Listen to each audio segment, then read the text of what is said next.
నమస్తే, నేను మీ సతీష్ కుమార్ రాచూరి. కాంగ్రెస్ 2005లో ఒక బిల్లు ప్రవేశపెట్టింది పార్లమెంట్లో. దాన్ని గట్టిగా అడ్డుకుంది బీజేపీ లేకుంటే, ఒకవేళ ఆ బిల్లు పాస్ అయి ఉంటే హిందువులు చాలా ఘోరమైన పరిస్థితులు ఎదుర్కోవాల్సి వస్తుండే, బానిసల్లా బతకాల్సి వస్తుండే. ఆ బిల్లు ఏంటంటే హిందూ కోడ్ బిల్ అని చెప్పి తీసుకొచ్చారు.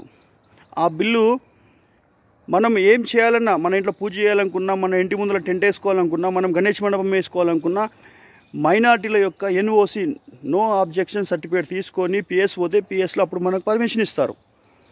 ఒకవేళ మనం ఇట్లా పర్మిషన్ తీసుకోకుండా, ఎన్ఓసి తీసుకోకుండా చేస్తే మనకు నాన్ బెయిలబుల్ అరెస్ట్ వారెంట్ అలాంటి చట్టం తీసుకురావాలని చాలా ప్రయత్నం చేసింది.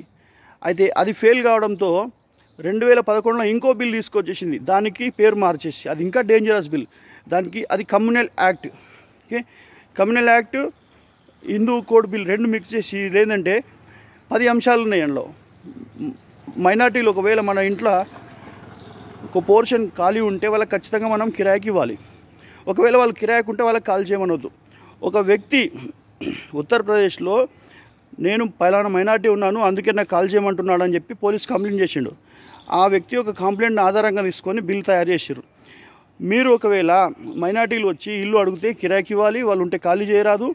ఓకే, మీ దగ్గర భూమి ఉంటే దానికి లీజుకి ఇవ్వాలి, మీ దగ్గర షాపు ఉంటే వాళ్ళు అడిగితే మీరు దానికి కిరాయికి ఇవ్వాలి, లేకుంటే మీకు non bailable arrest warrant.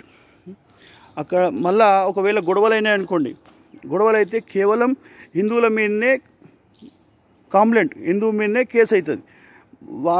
వాదించే lawyer minority ఉండాలి, జడ్జి కూడా మైనార్టీ ఉండాలి. అలాంటి బిల్. అది కాకుండా మీ దగ్గర పొలం ఉందనుకోండి, ఆ పొలంని మనం వాళ్ళకు లీజ్కి ఇవ్వాలి, వాళ్ళు అడిగితే. ఇవ్వకపోతే లోపలికే. అంతేకాక వాళ్ళ దగ్గర షాప్ ఉంది, వాళ్ళ షాప్లో మనం కొనడం లేదనుకోండి, కొనకపోతే కూడా వాళ్ళు మనకు చెప్తారు, మీరు మా దగ్గర కొంటలేరు, కొనండి అని చెప్పినా మనం కొనకపోతే అప్పుడు వాళ్ళు మన మీద కేసు చేస్తారు. కేసు చేస్తే నాన్ బెయిలబుల్ అరెస్ట్ వారెంట్ చేసి మనం లోపటేస్తారు. అంటే వాళ్ళు ఇల్లు అడిగిన ఇవ్వాలి, వాళ్ళు భూమి అడిగిన ఇవ్వాలి, వాళ్ళు షాప్ అడిగిన ఇవ్వాలి, వాళ్ళు గిరాకీ చేయమంటే చేయాలి. మన అంటూ మన ఇష్టాలతో ఎలాంటి పర్మిషన్ లేకుండా, ఎలాంటి పని లేకుండా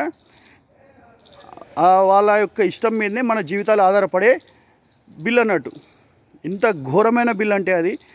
ఇంకా మీ దగ్గర ఫైనాన్స్ ఉంది, వాళ్ళు వస్తారు మీ దగ్గరికి, వచ్చేసి నేను ఒక ఆటో తీసుకుంటాను లేదా ఒక కారు తీసుకుంటాను, దాని మీద బ్రతుకుతాను అని చెప్పి అంటే, మీరు ఒకవేళ లోన్ ఇవ్వలేరు అనుకోండి, లోన్ ఇవ్వకుంటే నా మీద నమ్మకం లేదు, ఎందుకంటే నేను ఫలానా మైనార్టీ ఉన్నాను, అందుకే నాకైనా లోన్ ఇవ్వలేడు అని మీ మీద కంప్లైంట్ చేస్తే మీకు తీసుకుపోయి లోపటేస్తారు. అలాంటి బిల్ అన్నట్టు అది. అంత డేంజరస్ బిల్లు తయారు చేసిర్రు వీళ్ళు కాంగ్రెస్ వాళ్ళు. ఒక్కసారి కాదు, 2 సార్లు ప్రవేశపెట్టిర్రు పార్లమెంట్లో, 2 సార్లు కూడా బీజేపీ అడ్డుకుంది. ఈరోజు కాంగ్రెస్లో ఉన్న హిందువులు కూడా బానిసల్లా బతకాల్సిన అవసరం వస్తుండే. ఒకవేళ ఆ బిల్లు పాస్ అయి ఉంటే, ఒకవేళ బీజేపీ అడ్డుకోకపోతే, ఈరోజు కాంగ్రెస్లో ఉన్న హిందువులు కానీ, టీఆర్ఎస్లో ఉన్న హిందువులు కానీ, హిందువుల మీద ద్వేషం కక్కుతున్న హిందువులు కానీ ఈరోజు ఇంత మాత్రం స్వేచ్ఛగా బతుకుతున్నారంటే బీజేపీ ఉన్నందుకే. ఒకవేళ బీజేపీని మీరు ఓడిస్తే మీ యొక్క భవిష్యత్తు మీరే బొందబెట్టుకున్నట్టు అవుతుంది, నాశనం చేసుకున్నట్టు అవుతుంది. అంతే. అందుకే బీజేపీకి సపోర్ట్ చేయండి. ఇది పార్లమెంట్ ఎన్నికలు ఉన్నాయి, అందుకే కమలం పువ్వు గుర్తుకే మనం ఓటేయాలి. జై శ్రీరామ్, భారత్ మాతాకి జై.